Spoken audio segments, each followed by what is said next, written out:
കാണാൻ നല്ല ഭംഗിയുള്ള ഈ പൂവാണ് ഉള്ളിപ്പൂവ്. അപ്പോൾ ഈ ഉള്ളിപ്പൂ വെച്ചിട്ടുള്ള ഐറ്റാണ് ഇന്ന് ഉണ്ടാക്കാൻ പോകുന്നത്. കാണാൻ മാത്രമേ ഇത് പയറ് പോലെ ഇരിക്കുന്നുള്ളൂ, പക്ഷേ സ്വഭാവമൊക്കെ ഉള്ളീൻ്റെ തന്നെയാണ്. നമ്മൾ അരിയുമ്പോൾ കരഞ്ഞു പോകും കേട്ടോ, അത്രയ്ക്ക് നല്ല എരിവായിരുന്നു. ഞാൻ ക്ലാസ്സിൽ പോയിരുന്ന സമയത്ത് എൻ്റെ കൂട്ടുകാരി ഗിൻസി ഈ ഉള്ളിപ്പൂവിൻ്റെ തോരൻ കൊണ്ടുവന്നിരുന്നു. അന്നാണ് ഞാൻ ആ ഐറ്റം ആദ്യമായിട്ട് കഴിക്കുന്നത്. എനിക്ക് ഭയങ്കരമായിട്ട് ഇഷ്ടപ്പെട്ടു. അപ്പോൾ റെസിപ്പിയൊക്കെ ചോദിച്ചിട്ട് ഞാൻ തന്നെ ഉണ്ടാക്കുകയാണ്.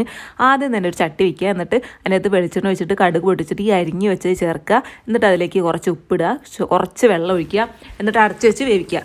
അടച്ച് വെച്ച് വേവിക്കുമ്പോൾ നമ്മൾ ഇടയ്ക്കിടയ്ക്ക് വന്ന് നോക്കണം കേട്ടോ.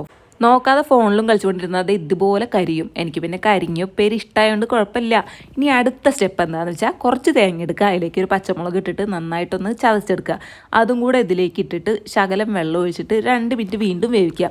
അപ്പോഴത്തേന് വെള്ളമൊക്കെ വാർന്ന് വന്നിട്ടുണ്ടാവും. വീണ്ടും ഒന്നുകൂടെ നന്നായിട്ട് ഇളക്കി വെള്ളം ഒന്നും കൂടെ വറ്റിക്കുക. അപ്പോൾ അത്രയേ ഉള്ളൂ. നല്ല അടിപൊളിയായിട്ടാട്ടോ. ഉള്ളിയുടെ ടേസ്റ്റൊക്കെ ഇഷ്ടമുള്ളവർക്ക് എന്തായാലും ഇഷ്ടപ്പെടും. ട്രൈ ചെയ്ത് നോക്കണേ.